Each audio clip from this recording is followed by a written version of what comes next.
Duncan, welcome. It's good to see you. It's great to see you too. Thank you for inviting me. I think I remember seeing you at the conference. Yeah. And I was thinking, oh, that's Duncan. And somebody pulled on my shirt, and I thought I should say hi to him. And I kept seeing you, and now finally I get to say hi. So. Well, it's a great pleasure. Can I say, what a fantastic venue you've got to work in. It's very, very inspiring. Appreciate it. So, for those who don't know who you are and I guess everything we're going to learn about you, would you give us an intro and a little bit about your background? Yeah, so I'm clearly running a property company, and I'm not a property bloke, which intrigues some, upsets others, and might have a bit of a talking point for why that might be an interesting route for some businesses to take. So my background is I started life as a scientist. So I was a biochemist. I went to Imperial College. I did a PhD, white coat, glasses, the whole works, test tubes. Found it boring as hell. I very quickly, I finished my PhD, but I very quickly realised that the life of science was not for me. So I looked to join a business that would help me become a manager. So first of all, would teach me. Secondly, though, I just always had a desire to work outside of the UK and live outside of the UK. So I looked for a company that was going to take me to live abroad. So I joined Unilever, so a big multinational FMCG business. You had a great management development scheme. They took on people like me who had maybe a couple of brain cells, but absolutely no experience or knowledge of business whatsoever. And they put you through this sort of program that gave you experience in all the different functions, so accounting, finance, marketing, sales, production, HR, all the rest of it. Also put you through a sort of MBA school as well. So we did sort of internal and external MBA accreditation, which was great. And then they gave you on-the-job experience doing some of those functions for a sort of 4 to 6 month period of time. So you actually did the job. Which was just fantastic. But the main reason I joined them was because of the contract. And the contract was what was lovingly known in those days as the Martini contract. Now, people of my era will remember Martini ads that used to say anytime, any place, anywhere. And we had these contracts that basically said, Unilever will send you anywhere on earth, any time that they choose, for whatever remuneration they choose to pay you, sign here. And basically, you had a contract that completely signed your life away. So why do good? Well, it was very exciting because you just didn't know quite what was going to happen. But the world was a fantastic, big opportunity. And the one thing you knew about Unilever was it was operating in more countries in the world than I'd ever heard of. And that you were going to get a chance to do some absolutely fascinating things somewhere. So I stayed with Unilever in the UK, which is I was in the food business. And then one day I got a call from Rotterdam, where the chairman of Unilever Food Business Office was, sort of Tuesday, and they said, please come over to Rotterdam tomorrow. So booked a plane ticket Wednesday morning, rocked up at the chairman's office Wednesday afternoon. And he said, thanks very much for everything you've done here. We now want to send you overseas to do an assignment abroad, and you're going to go to China, and you start on Sunday. Amazing. So I flew back on Wednesday afternoon. I bought a ticket to China on Thursday. How did you feel walking out of that? I didn't know which way was up. It's a big truthful. But the one thing I knew was it was going to be unbelievably exciting. So I rocked up in China on a Sunday. Now, I'm talking back in the early 90s. So this is when China had only opened up to the West in 1989. So it was still very much a Chinese economy with not that many Westerners around, not much Western... Quite dyslexic. And very little English spoken. So, things like, for example, learning how to order food. The only way I could, there were no Western restaurants, no Western supermarkets in. So you had to walk into a Chinese restaurant. And of course the menus were all in Chinese characters, which I didn't understand. So you literally had to grab a waiter and walk around other people's tables and point to their food and go, and you just ordered by pointing at everybody else's food, and then they bring it to you. Rapidly led you to learning Chinese, because there was no way you were going to survive there not speaking Chinese. Well, I learned to speak Chinese. And we gradually built up this business, and I did a startup of Unilever's ice cream business, Walls Ice Cream, in China, which was just brilliant fun. How did you grow a business in a country without a language sustaining? I mean, that is incredible. Well, the same way you do anything, if the truth be known, that you don't know what you're doing, and that is you surround yourself with amazing people. So the first thing you do is you get there and you start to assemble yourself an incredible team of people. And the great thing about the Chinese people, certainly back then, and I think still today, is they have this amazing curiosity and desire to learn. And what they want to do is they want to soak up your knowledge and experience and then deploy it themselves. So I found myself with a fantastic group of a lot of young people who were just incredibly eager to soak up how Westerners did things and then go off and make them happen. And of course, make them happen in the Chinese way, which is just what we needed. Because I didn't know at all. Fantastic execution. It was. Yeah. So I ended up staying out there for 10 years. And which province in China? So I was in Shanghai. Yeah, which was a very different experience actually from Beijing. So Beijing is the administrative center, government, politics, all that kind of stuff, all serious stuff. Shanghai's commercial. Mm-hmm. It's all about making money.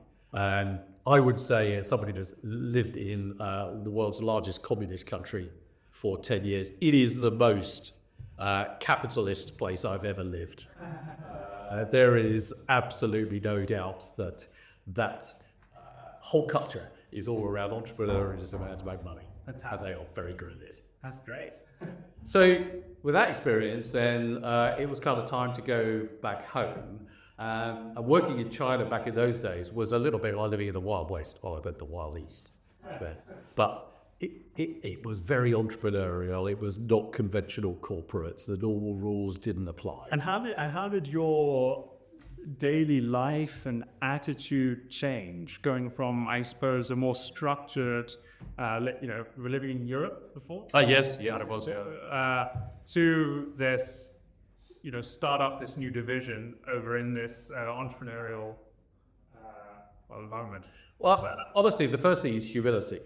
You're one Western guy walking into a city of over 20 million Chinese people. You are very, very tiny in comparison to that group of people. The other thing you always have to remember is it's their country. You're a visitor. You're a guest. You're there to grow a business and help them develop and teach and show them how Western thinking can develop business for them. But at the end of the day, it's a Chinese country run by Chinese people.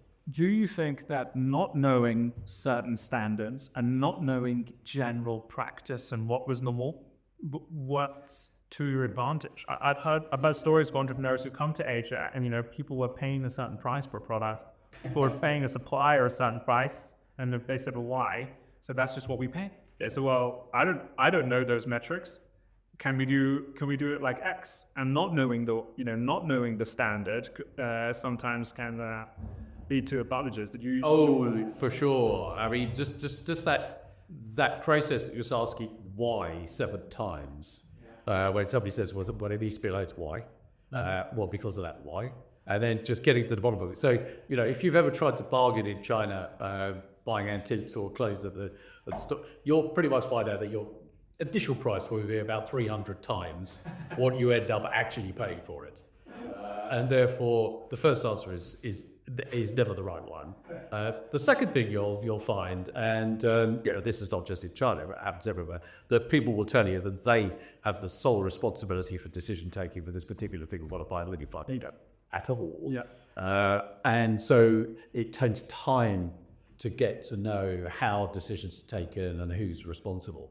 But one of the things that I probably valued there more than anything is that Chinese people, in fact Asian people in general, do business with people that they personally trust and, I would say, like, but they want to do business with. They don't just do it because it makes good business.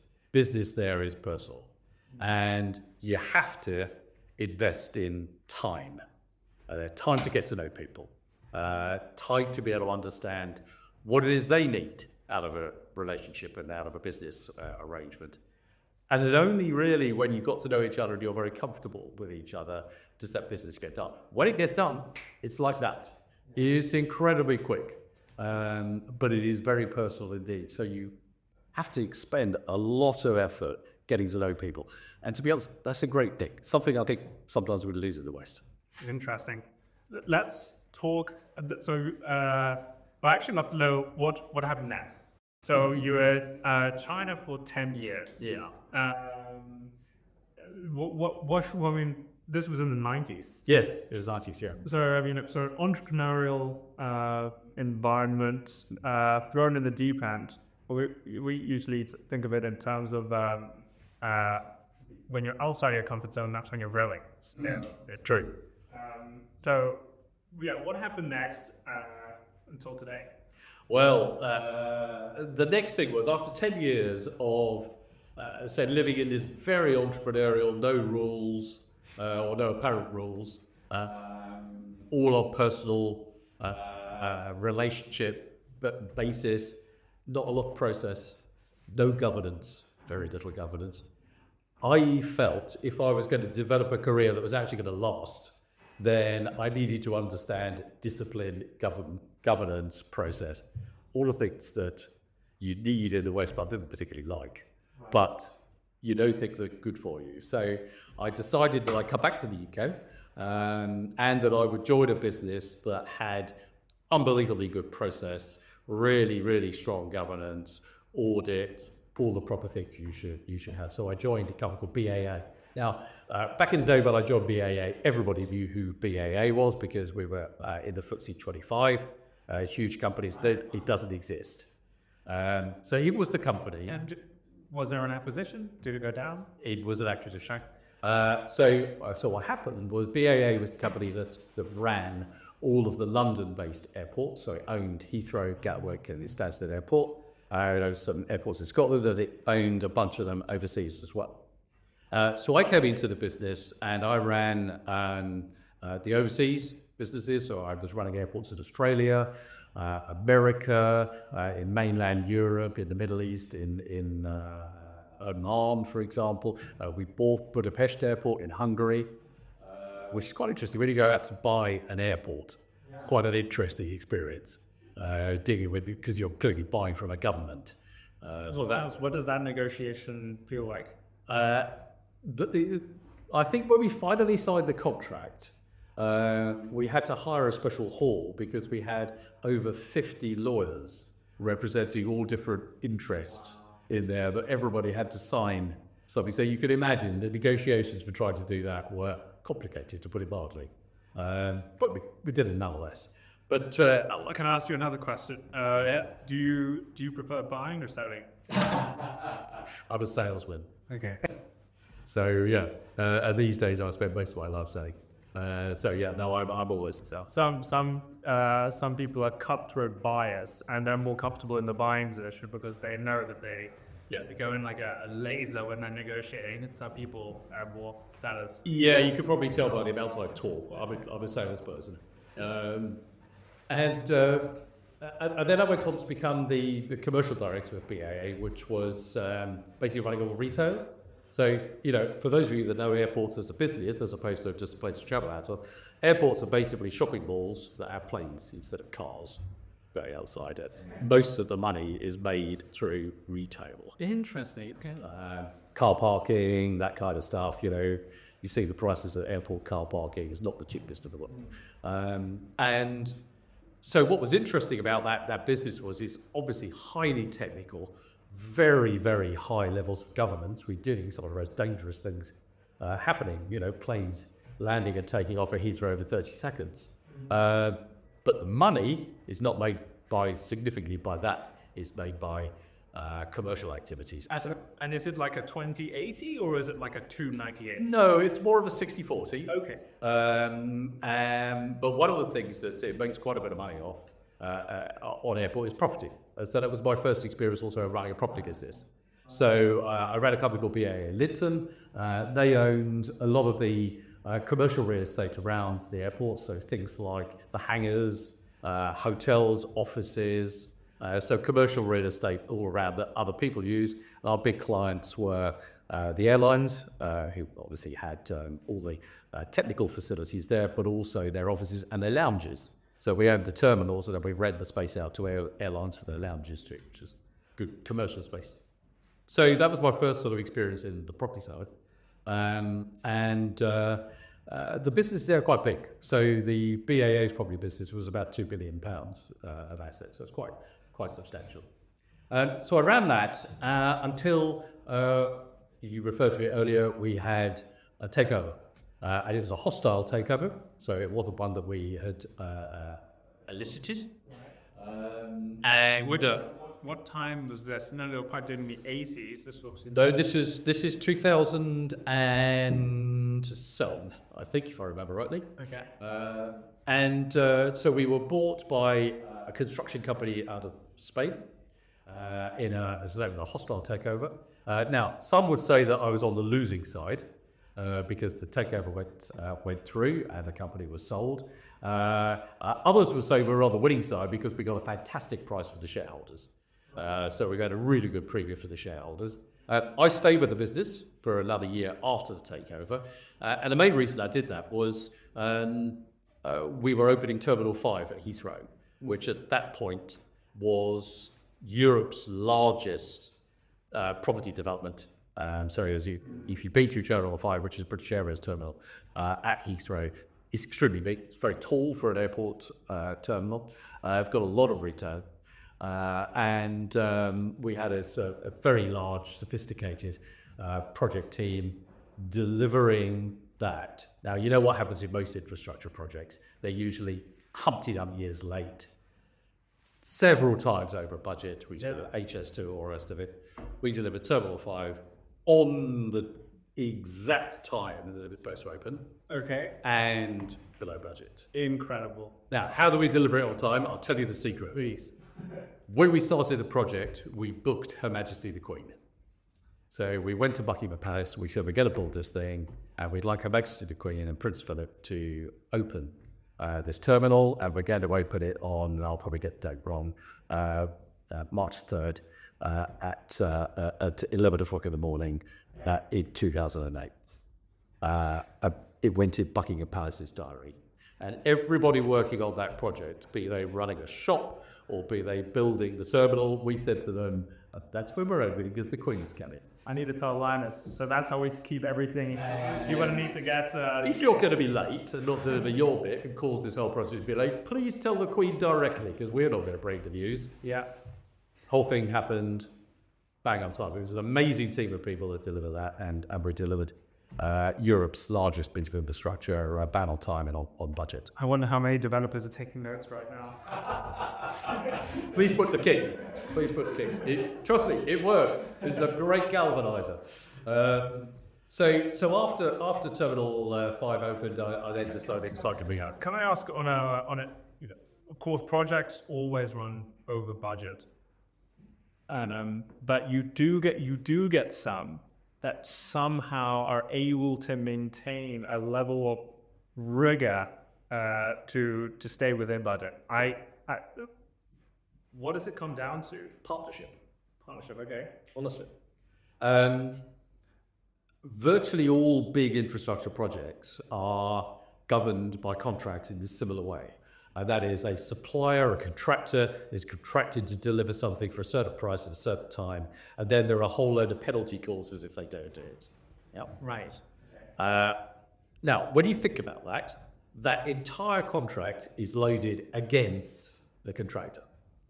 If they get it on time, they get money that they should get, and if they don't get it on time and they overrun, then it's their fault and their penalty, and they pay the penalty. Right. And the idea being to kind of force people to get it done on time. We took the opposite view. We have none of that. We took the view that it's a shared issue. That if it was overrunning or things were difficult and there was something out of line, that it was a shared issue. And we had to solve it together, client and contractor together. One would think that would actually decrease the will make it less likely for you to. Because then you've got, rather than handing a problem over to the third party and saying it's your problem, you need to sort it out, it's your problem, you need to sort it out. So you have to put the resources in, the brake power, the coordination with other contractors as well to help solve it. So the ownership of the solution lies with you, not just handing off to somebody else. That's a refreshing approach. Many might be lost in that, well, increase the threats to make sure it doesn't. Yeah. But actually, thinking of it from a partnership, an ownership perspective, that's fantastic. Yeah, I mean, look, we could all probably increase the threats, but there comes a point where you're taking all their money, you lock their children up in jail, and we're over budget. Or we're still over budget. Or now what to do? We're going to chop their heads off? No. People don't overrun deliberately.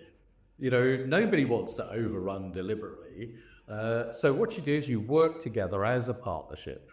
And you have your milestones regularly, lots of conversation, lots of progress checking, lots of milestones in it, and you monitor it together. So that works.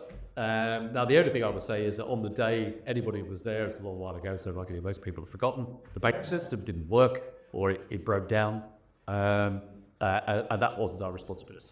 And that must have still been stressful. It was stressful. So it went wrong for a bit of time. And that was actually a human issue about how to use the new system. It wasn't mechanically not working. But after that little hiccup that happened then, everything ran smoothly. And anybody that's been through Terminal 5 since then, and it's obviously many years ago now, it's not a bad experience. Amazing. And how did that translate to now, after BAA, now, was there something else that kind of tweaked? There was, because then I'd done a good long spell of good governance, lots of process, serious stuff. Time to go back to the Wild West, actually the Wild Middle East. So I went out to Kuwait, and I worked for one of the greatest entrepreneurs I've ever met, who gave me the greatest brief I've ever had in any job. And I would say most people won't ever get this brief. Now that was, he had a food business, restaurants and coffee shop business that was about $150 million of turnover. And he said, I want you to make it $1.5 billion. And you've got 5 years. And I said, what resources have I got available to me to do that? He said, anything you need. Now, how often do you get a brief like that? Not often. So I became the UK headhunter's favourite person, and over the course of the next 5 years, I recruited 25,000 people. He's called again! Yeah, it's like, hallelujah! I went to a lot of Christmas parties with headhunters. I still get calls Christmas cards today. And so we built a massive, scaled business in a fairly short period of time. So when I joined, one of the brands I ran was Starbucks coffee shop. I think when I was first there, we had just over 100. Today, they've got 2,500 across 25 countries. So I ended up opening countries like Russia. So I opened Starbucks in Moscow, for example, and we had a Starbucks business that we grew in Turkey, opened up Morocco, Azerbaijan, Egypt, some fantastic places to go do business. So it was wonderfully entrepreneurial again, massive growth. And the brief was very simple. We want to dominate the market in these food and beverage businesses. And so I mean, he was obviously successful getting to that position, but what was it that allowed you to unlock this, new? Actually, first question, did you get to 1.5 billion? So I'll tell you a little pocketful story about that, because the entrepreneur that I worked with was not only a wonderful character, he was quite mischievous as well. And so at the time I decided to leave after 6 years there, I said to him, look, I've achieved the objective, I've slightly exceeded the objective that you set me, and we're actually up to about $1.7 billion of turnover. And he said, dollars? And I said, yeah, well, that's what you said. He said, no, Kuwaiti dinars. That's 3 times the value. So in his mind, he was being cheeky. when he said that, but it is mine, and actually dismally failed by this succeed. Yeah, in favor of winning that discussion. Yes, the Inga's mind. I think we've done it right. So we built probably what is certainly today one of the world's largest franchise businesses, retail franchise businesses, and if not the largest food franchise business, and a highly respected. And what was the lesson from that one? What was the secret? Was it hiring the right people? Yes. Building process? Absolutely. So a bit of both, but it starts with the people. So it's absolutely around hiring people who've either got technical skills to be able to embed those processes, for example. So when I was first there, we had nobody in food safety. You can imagine the Middle East, very, very hot climates. Why was that an obvious move? You think we're going to grow, we're going to look at food safety. Because the primary thing a food retailer must do is not kill its customers. Makes sense. Nobody wants to be, everybody can understand being run over by a bus, but being killed by a chicken sandwich is not high on anybody's agenda. And a chicken sandwich is more dangerous than a bus. So you have to sort of start with a premise of saying the very first thing I must do is build a reputation for safety and that people who come into these restaurants in the full knowledge that there will never be an issue. So that was always primary out. Right. Well, when I was first there, didn't have any infrastructure, so I brought people in who've got great food safety process experience, and they helped us first to design processes, rotation systems, labeling, testing, temperature regimes, all the rest of it. And can I ask, how do you find, experts? Because there are a lot of real experts, and then there are a lot of, say, not real experts. And as somebody who isn't experienced in something like food safety and food hygiene, how do you qualify quality? And how do you get quality and allow it and allow it to be followed through within the operation? Well, that's a great question. The truthful answer is due diligence. So firstly, you want people that have worked for businesses or institutions that are known and respected. So if people have worked for organizations that you hadn't heard of or were a modest size or didn't particularly have a reputation for great world-leading process, that they were not the right people. But people that come from very respectable, well-understood, certified officer backgrounds, so big companies, for example, or government institutions, so people like in food business, the Leatherhead Food Institute, for example, they come from there, it's amongst the best in the world. So that's the first thing. The second thing is you shouldn't believe what you read on paper, because when you're recruiting, all you've got is somebody's word and what's written on a piece of paper. Yep. That is not necessarily what happened. So tell me that. Right. So you need to do your homework. So you need to talk to people. So I used to make a lot of phone calls to people saying, I've got this person, they apply, you're doing this job, they said they work with you, or I know you work there, you have knowledge. And so you build up that network. And, if you've had much to do with the UK recruitment industry, it's as much about formalization and matching qualifications and experience with the job as it is about networking and asking the right people. And I still spend a lot of my time today answering calls from people to say, I've got this person that I think you know. Can you vouch for them and tell me what you think? So there's a whole informal network and everything that goes on. Maybe a silly question, but do you feel maybe a person wasn't on all? Do you feel a sense of duty to that person who may work for you? Yeah. And maybe I'm going to be nice, or I'm just going to be completely factual on every single component next to the person who's asking me, because it's only about everyone. No, think about it. So for me, I don't think lying to people or hiding things ever helps anybody. So I think you've got to be dead honest, but you have to be balanced and fair, and you have to not have any agenda behind it. But I don't think it helps anybody if you help put somebody into a job that they're not ideally going to be suited for, they're not going to enjoy it, and the employer's not going to enjoy it, and then you destroy your own reputation too. Yeah. So I would always say the same thing. I'm just honest. But I'll always say to people, that's my perspective. It won't necessarily be other people's perspective. and I don't think you could do all that, to be honest with you. Definitely. But yeah, so back to your question about how do you build up that right team. Now, you don't get everything right. Sometimes you bring some people out there, and it may be technically they're great, but they may not culturally fit into the culture there. Living in another part of the world is quite a challenge.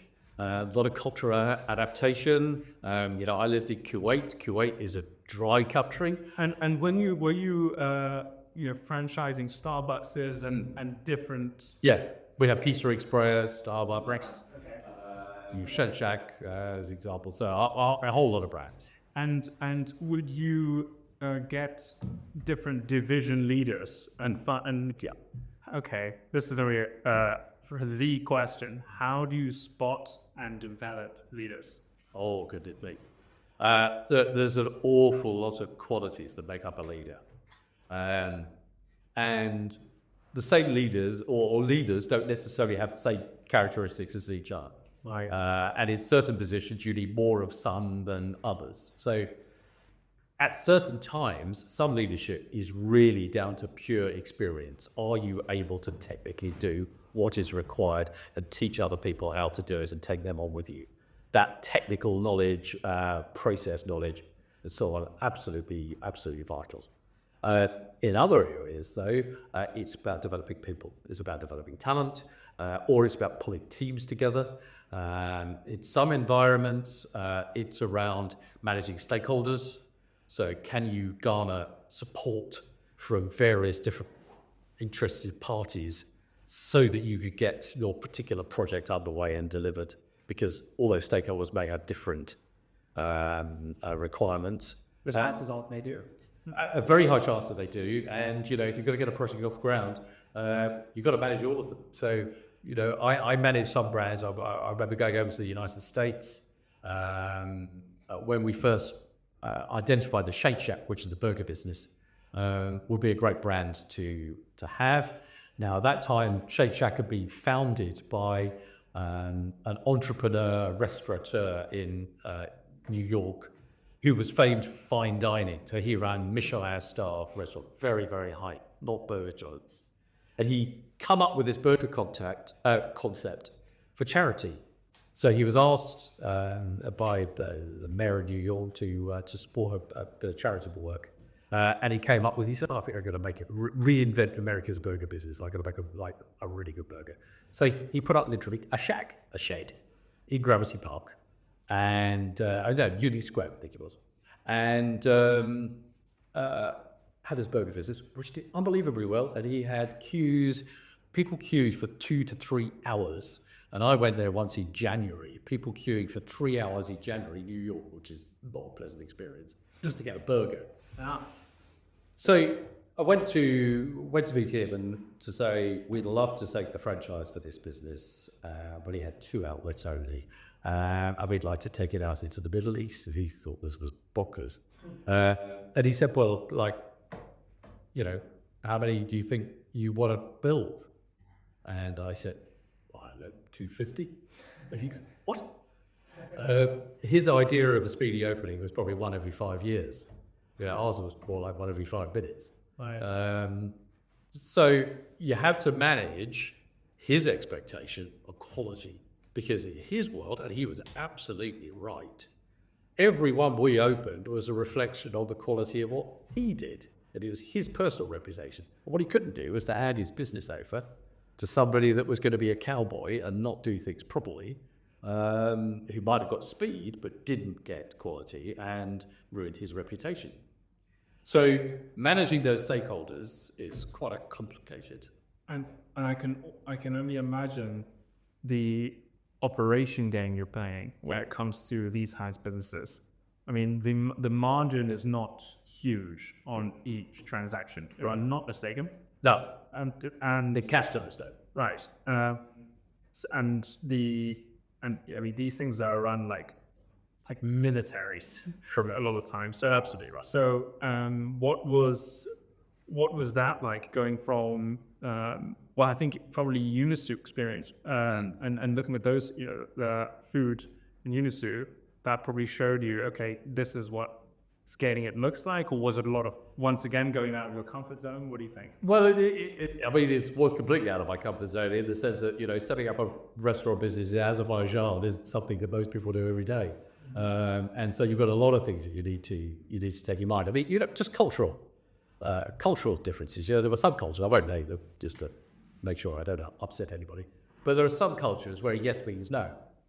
And so I remember once we were opening a Shake Shack in a particular country, and we have this special ice cream machine that makes really fancy ice cream.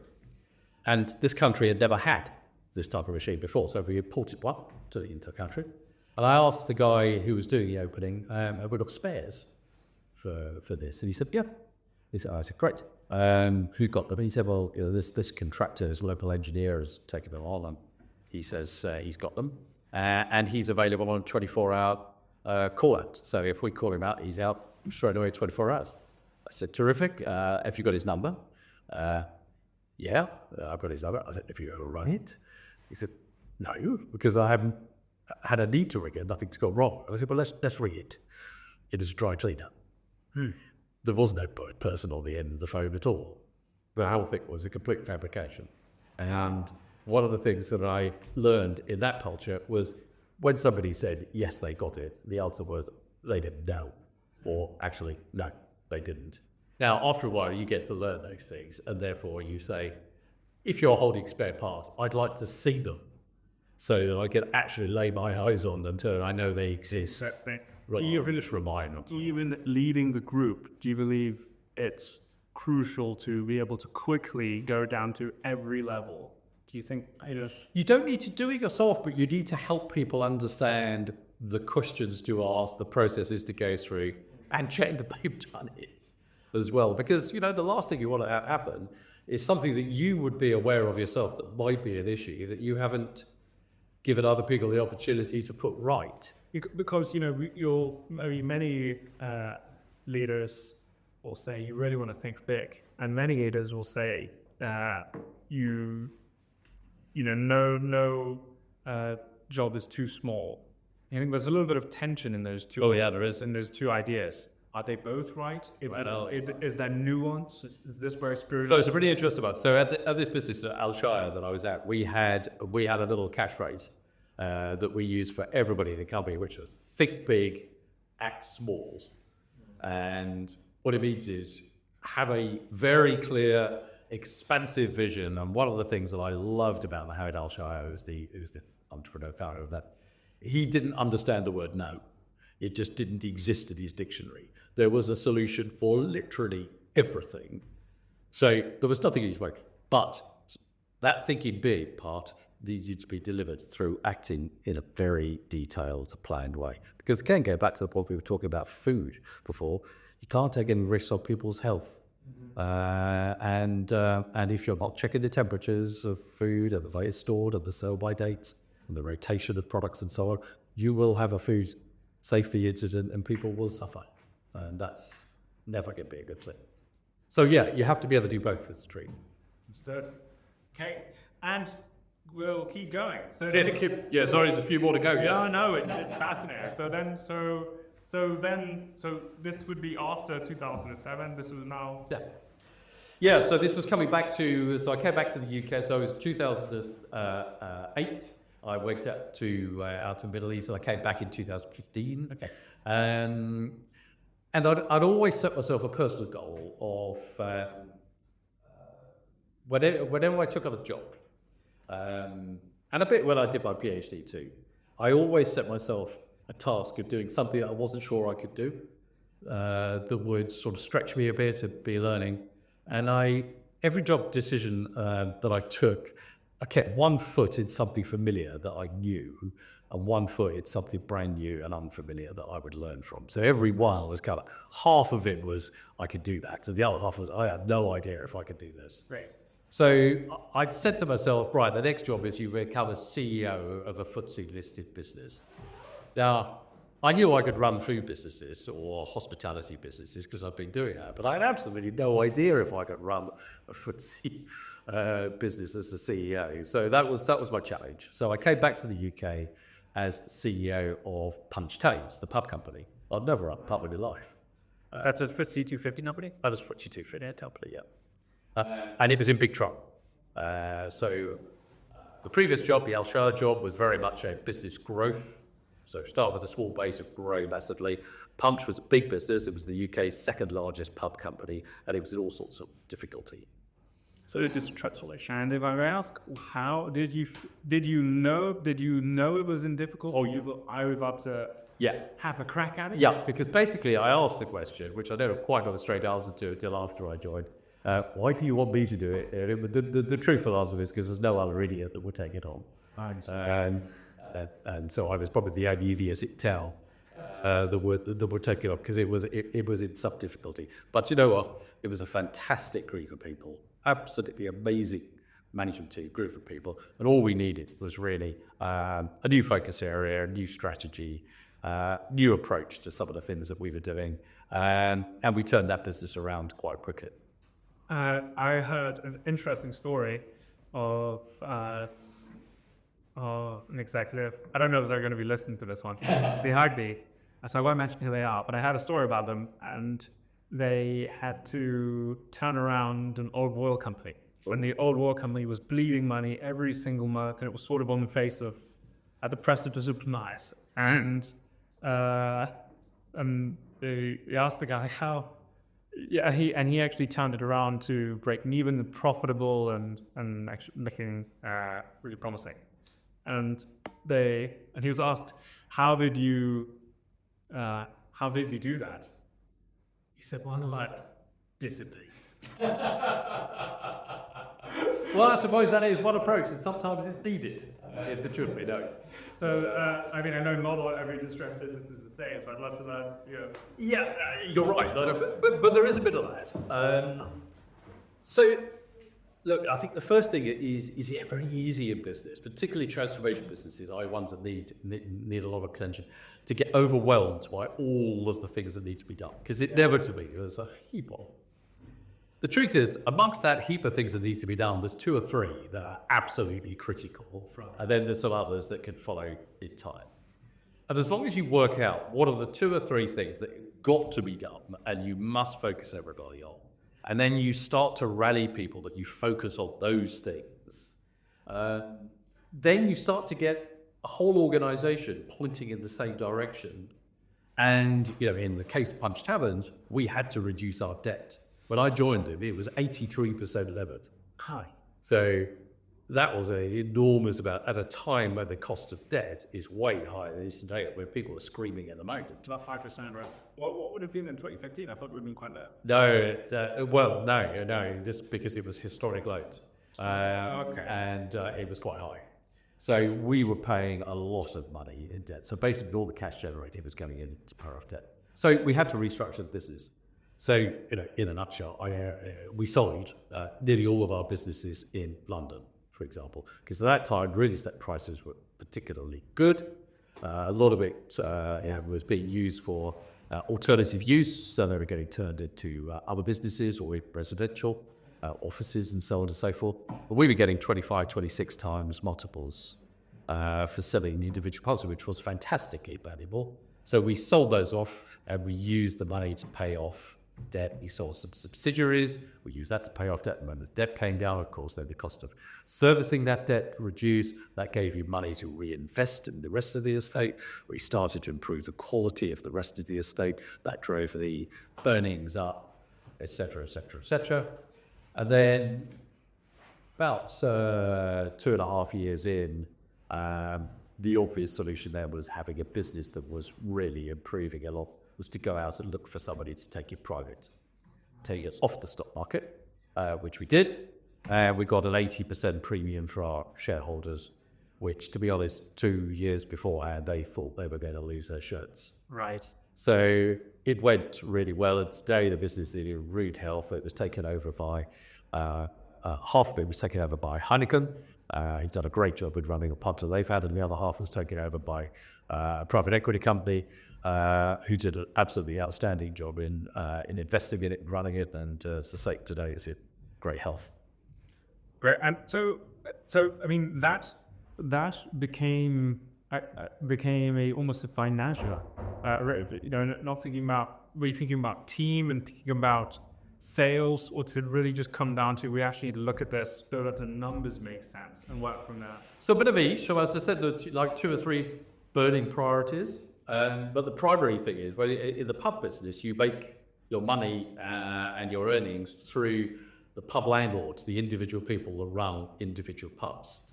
And in the case of something like Punch Tavern, those were not employees. Those were independent third parties who basically are tenants of your partner, and they run it, and they pay you a percentage of Okay. in some cases.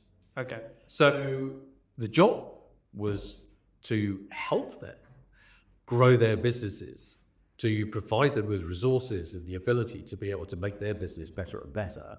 And if they got better and better, I will rent for you, they bought more beer, they sold more. So there was 2. So there was the capital restructuring, if you like, that really came out of the reshaping of the portfolio. And if you know what's happened with Empiric, this is somewhat familiar.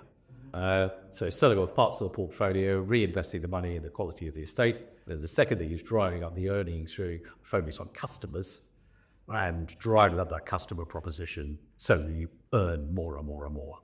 And and that brings us to, I think that brings us to Empiric. It doesn't, I'm afraid. There's still 2 more in the middle. So after I left Punch, I went to work for Richard Caring, who owns the Ivy, and Bill's Restaurants, and I ran Bill's Restaurants for a while. And again, that was a bit of a turnaround transformation job. And from that, I moved on to 10 Entertainment, which is a leisure business, family leisure, bowling, 10-pin bowling. Yeah. Same thing. Did that for a while. Then COVID hit, where we were doing really well, but then COVID hit, and I had to obviously shut the business down, along with every other hospitality business in the UK. And whilst COVID was going on, and we'd been closed for about a year with no real prospect of reopening, I had a phone call from what had been one of the board members of Punch Taverns, who'd see what happened at Punch. He said, "Do you fancy coming to do the same thing at Empiric? Because we need the same approach taking." And I'll be honest, I took a bit of persuading, but he's a great guy, and he's now our chairman, or he's our chairman. And so I joined, and that was 4.5 years ago, which takes us to Empiric. Amazing. Okay, and so now as in Empiric, I mean, many see it as owner of Hello Student. Yes. Yeah. Large FTSE 250 again, large portfolio. What I guess were the main things that required adjusting when you joined? I would love to ask you about leadership and people. Sure. What that actually looks like, what a change management actually looks like. What did change management successful? Even before we've seen, even when it was in the Middle East or even in Asia, a 150 million business does not look the same as 1 billion business. No. Very much. There's almost a business metamorphosis, and I think almost a leader metamorphosis. Yeah, absolutely right. Well, that's a really interesting point, and actually, Empiric's not a bad case study for that as well. So Empiric was founded; it's only 10 years old company, so it's relatively new. Really? Yeah. It's relatively new business, and it was founded by some property entrepreneurs who basically went out to the stock market, great proposition. PBSA was in the relatively early stages of development. People like United have really shown the way and done a fantastic job. And they went out, raised money quickly on the stock market. Now, one thing happens when you raise money quickly on the stock market, you have to deploy it quickly. There is very little tolerance for holding on to money and keeping money in the bank account that belongs to investors. So you've got to out deploy. Therefore, they were under pressure for quick deployment. And I think it would be fair to say that they bought a portfolio of properties that was mixed. It's impossible to do only good bets if you're under that kind of time pressure. Exactly. So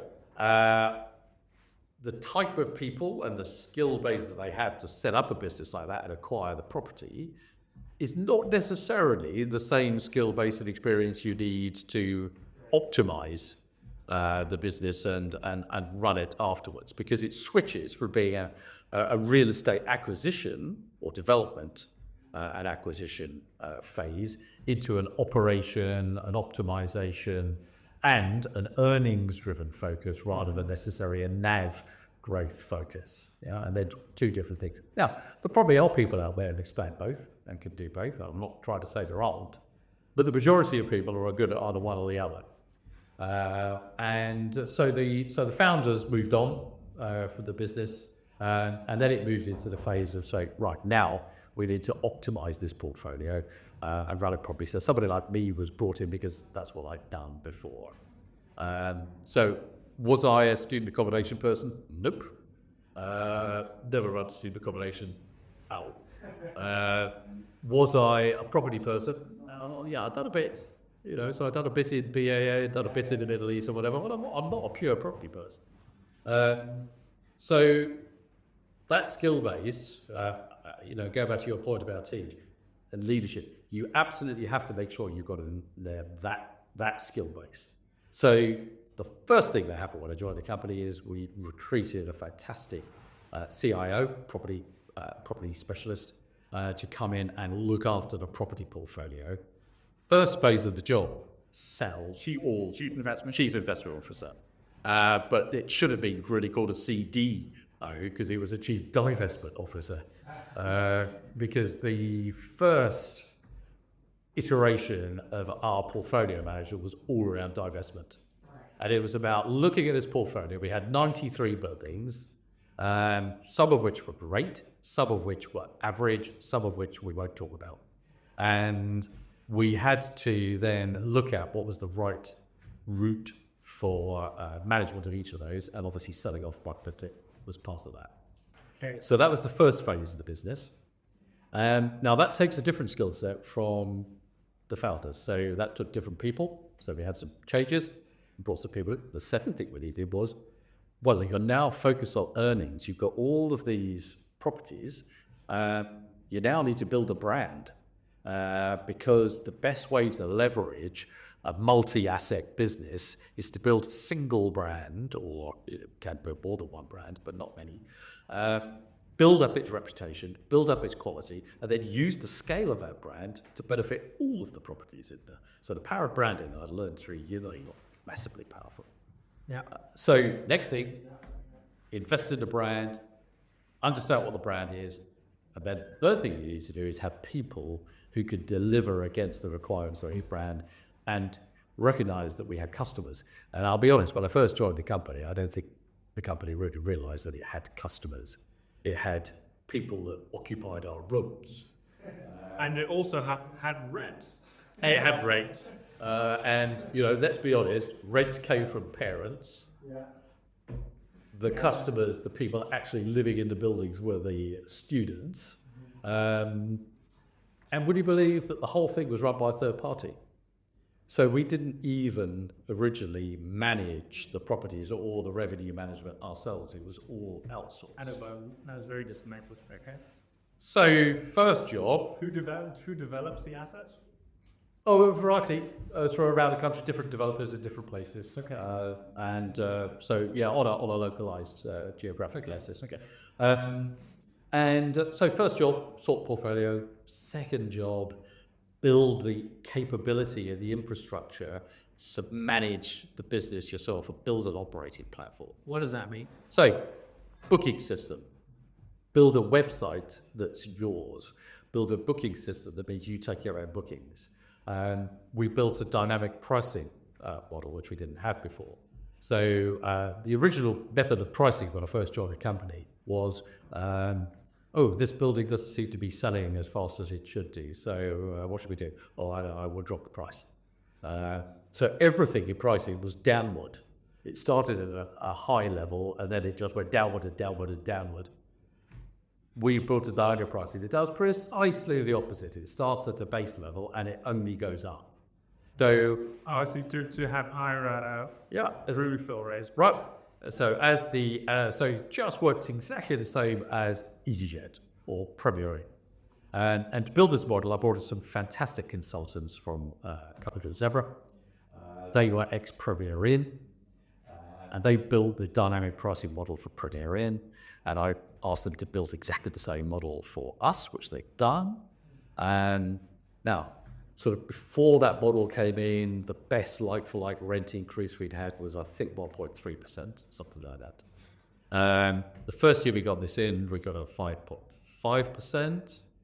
Second year was 10.5%, and last year was a 7. So you're building the capability in the infrastructure of your business to improve your earnings, so proper process, proper tools, and do it yourself. But bring in the right experts to do it, and we didn't have the expertise. And that seems to be a theme with how you approach growing businesses. It's actually really, it comes down to, at its core, finding the right people. Totally. Okay, is that how you spend your time? Is that what what you think about? Is that what keeps you up at night?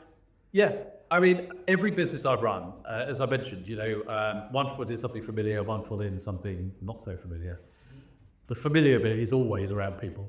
Right. And so every business I run is I'll be customer focused, and therefore, if it's customer focused, it's got to have people delivering it.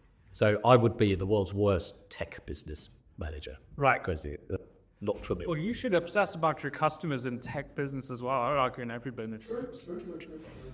That's another question.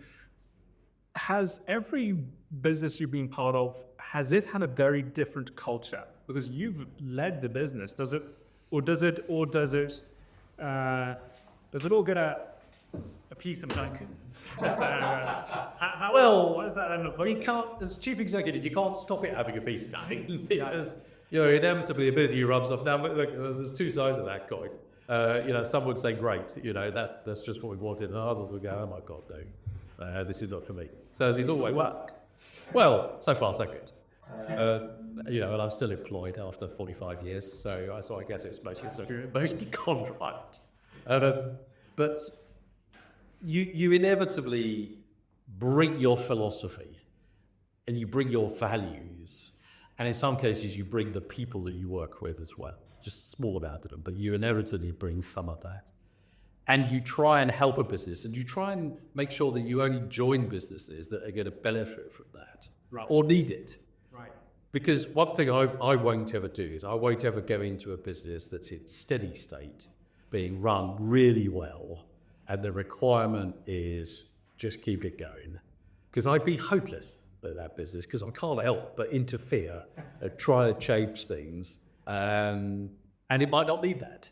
So I am not your steady state guy. If anybody's looking out there at this book, I say, I could do it in running my steady state business. No, I would ruin it. But change businesses that need improvement, businesses that have got are operating at much less than their true potential, then that's the admirable service always sticks by you. Well, they are for me. They're not for everybody, and they can be a bit hairy at times.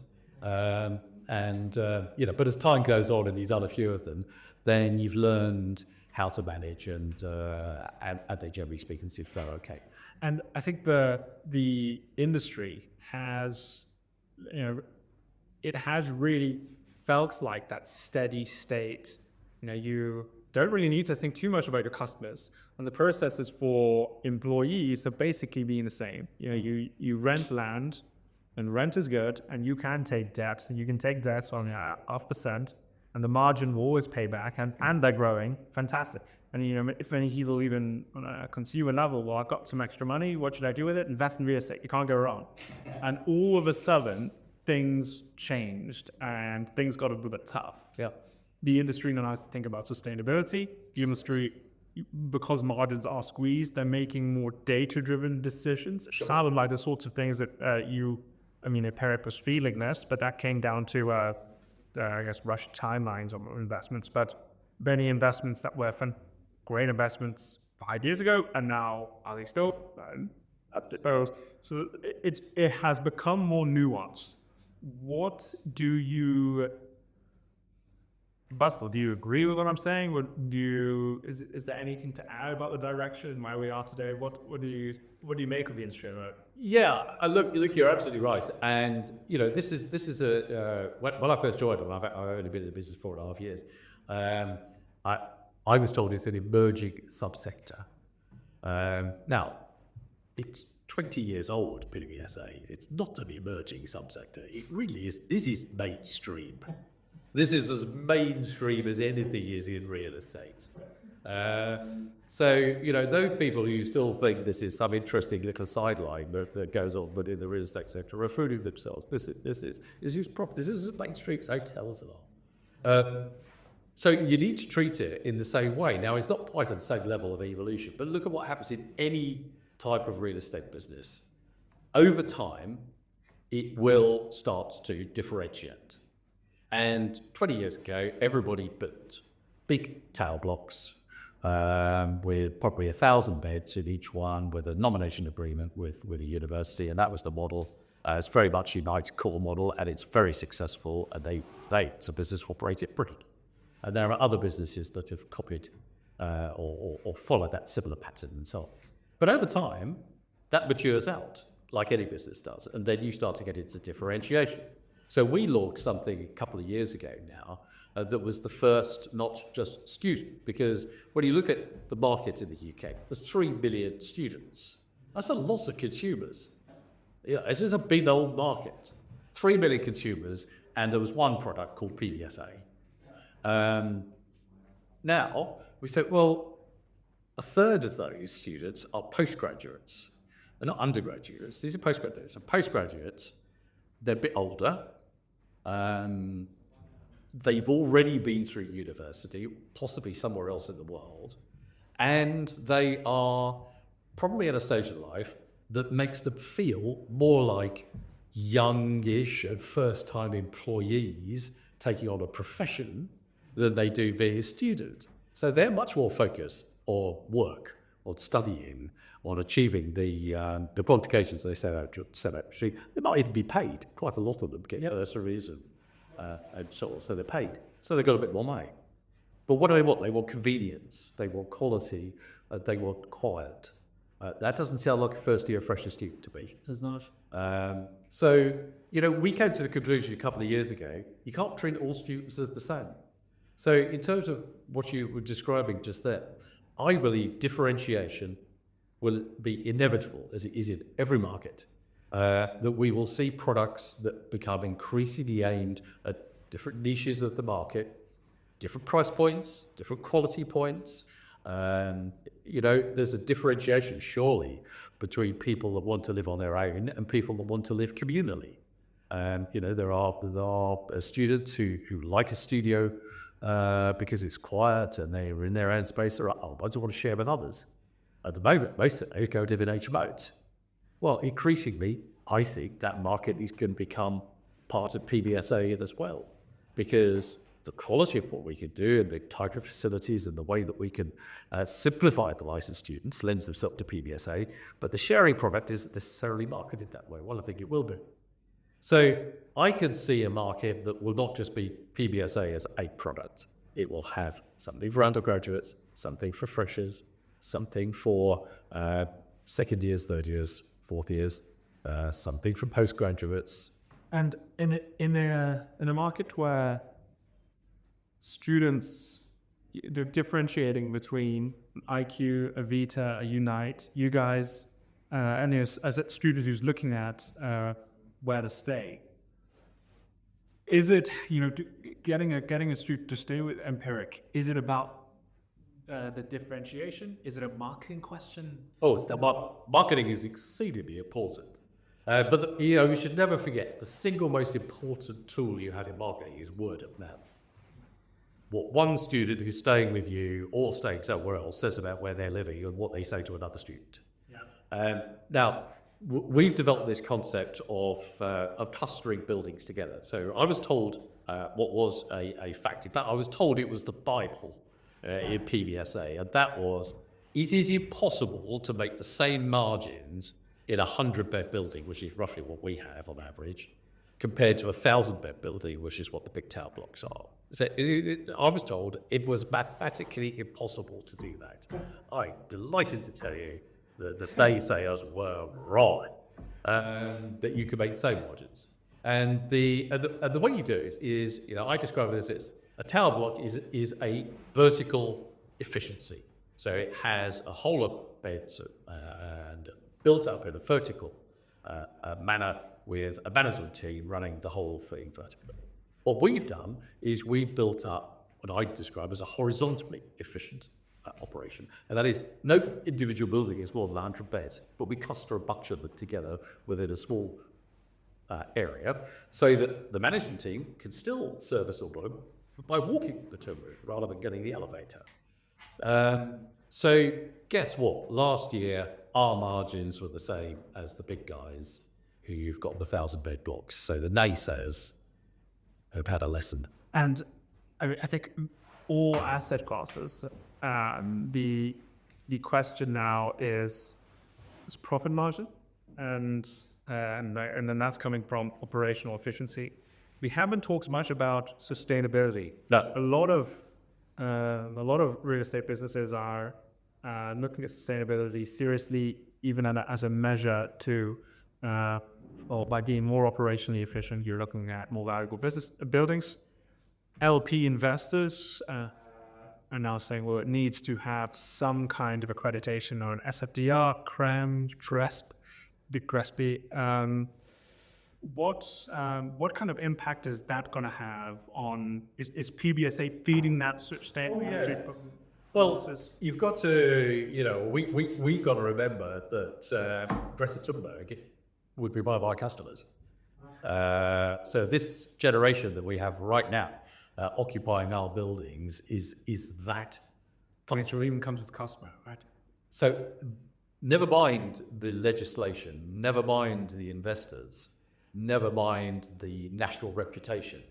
Our customers expect. They don't demand, and the reason they don't demand it, they just expect you to have done it.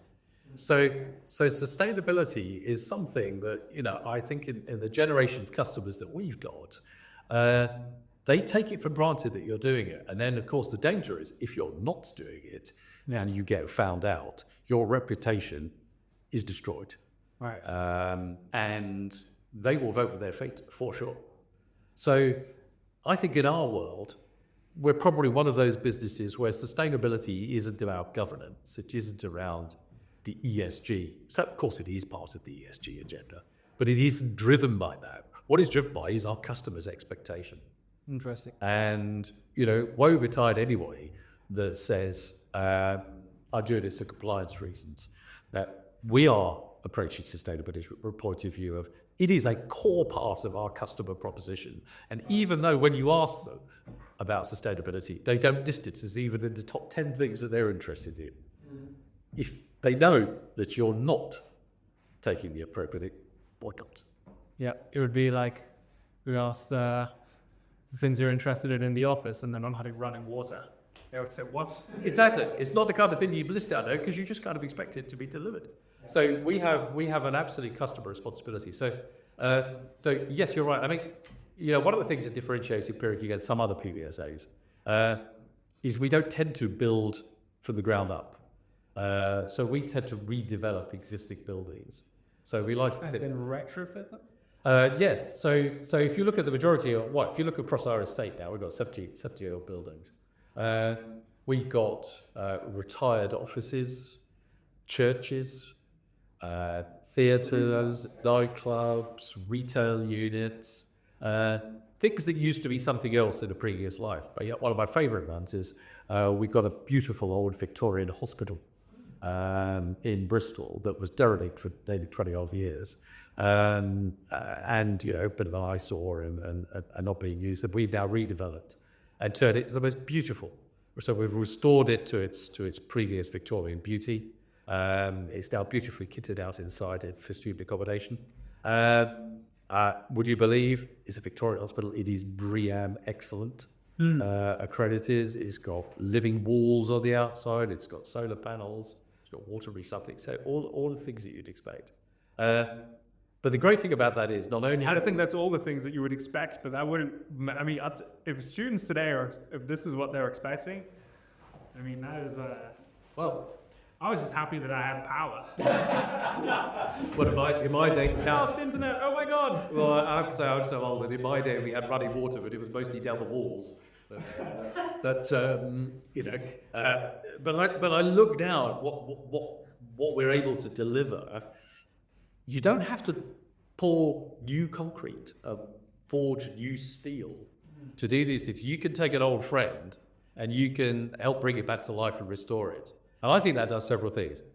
I think honestly, when we start to look at what's the good thing for the planet, repurposing what we'd already built and using it for a modern purpose has got to be a better thing than demolishing it and building a new one. It must be. Yeah. And I think secondly, look at the heritage that some of those buildings bring to the city centres, often they're in city centres, that are there. It's part of the character of those areas, and you want to restore character. I think one of the saddest things from an architectural point of view we see is beautiful historic locations with the wrong type of architecture in the middle of it. That doesn't do anybody any favours. So respecting heritage and repurposing it and making it of modern purpose, I think is the right thing to do. And I hope our customers appreciate that when they're living in a church. Okay, and the final question was that, a lot of our listeners are the real estate executives and real estate investors, even VC investors and founders, entrepreneurs. What would, you're thinking about the landscape going forwards? I know you're looking at the PBSA lens, but I think it is interesting to hear leadership from multiple avenues, and there is so much carryover. What would your advice be with, thinking about the real estate industry now? We're going into 2025. We're in 2025. What would your advice be to these sorts of profiles, executives, founders, investors, thinking about the book bound? I think the first thing is have faith. Just because we've hit a blip, and let's be honest, we haven't had the greatest help from government of all colours, shall we say, over the last couple of years. They have not been very favourable to us in many respects. And many of us find ourselves in a position where the value of our businesses does not reflect the intrinsic value there at all. Have faith, because it will come back. It inevitably comes back. And invest in those areas where there is absolutely unlimited, well, not unlimited, but there is absolutely clear customer demand in a sustained manner. So if you take the student sector, it's been growing for years. It is projected to grow for years. People are not going to stop going to university. That's only going to continue to grow. People will want to have ever-increasing quality of experience. The demand for those buildings is going to only keep growing. The fact that at the moment the cost of debt is high, that investors could get more money by putting them into bonds than they can do into real estate, we all understand that. And therefore, all of our valuations in our businesses are under challenge as a result of that. It's temporary. And, sometimes you have to weather the storm of that sort of temporary nature, because the long-term benefit, in fact, I think even the medium-term benefit is significant. Don't lose faith. It will undoubtedly get better. Do you remember back in chemistry what the concept of activation energy? Oh, yes. You sort of see a similar thing today where people were a little bit comfortable and businesses were a little bit comfortable. And, now that there's sort of the fire's been lit under their bums, they've actually had to do something. And then they've actually, in the end of it, got much more profitable business, much more effective, leaner businesses, innovative businesses. Agreed. So it's, what seems like something that's uncomfortable today is actually potentially activation energy for something much better. Well, I couldn't agree more. A wise man once says, "Don't waste a good crisis." And I genuinely think that when you're in difficulty, you have to take steps in order to improve your situation. And the one beacon, the North Star, I would always point people to is the customer. Now, let's be honest, I don't come from the real estate industry, so I've been brought up on customers since I was a tot. But the real estate industry is not famed for focusing on customer. And if I was going to give one bit of advice to those of us who operate within the real estate sector is, let's all make sure that we totally understand what our customers want, what they expect and what they desire, and provide that. Let's abandon, build it, and they will come. Because that isn't a strategy that particularly serves us well. Better understand what do they want, and they build it. And that way, to my mind, lies a much greater chance of success. So, that crisis or those things that you're talking about, in some cases, the existential threat that businesses have. If you focus on the customer at the end of the day and you deliver what the customer wants, you will always succeed. You will always succeed. But if you don't focus on the customer, I'm afraid, it's going to be bumpy. And we are seeing that with some companies, and that goes exactly what you're saying. But even commercial space, some people are pivoting so quickly, starting to obsess about how are people actually utilizing the space, and then getting busy and. Well, if you give customers what they really need for them, if they're businesses, so it's B2B business, for them to be successful, you can't fail out of that. But you can't exploit people out to success. The other thing you can't do is we can all trim businesses, we can all be efficient, of course, but you can't save your way to success. You have to invest your way to success. And I don't just mean investment in capital, I mean investment in people. Every bit as much of brand and so on, but you have to invest your way in. Yeah, I'll give an anecdote from our experience, because conferences are a fascinating business, and going into this, conferences in real estate especially, it's very competitive and uncompetitive at the same time. Right? Okay, so many. So many. But if you actually ask them the same sort of question, how much do you think about your customer? How much do you think about what they do on the day? What do they think when they walk in? Who do they meet? Did they walk away successful? Do you think of do they feel successful when they're there? Do they, how many useful interactions took place? Is it driving the industry you're doing? I'll just say, what? I'm thinking about selling tickets. I don't know if you're talking. But if I'm saying, having obviously been to your conferences and participated, you also deliver something that not that many other conferences necessarily focus on. You make an enjoyable experience, and of course they have to be functionally successful and get those deliverables that you talked about. But you've got to go at the end of the day and say, I had a good day. I enjoyed the quality of the food. The sort of interesting interactions that you have, and then the photo booths and the meeting spaces.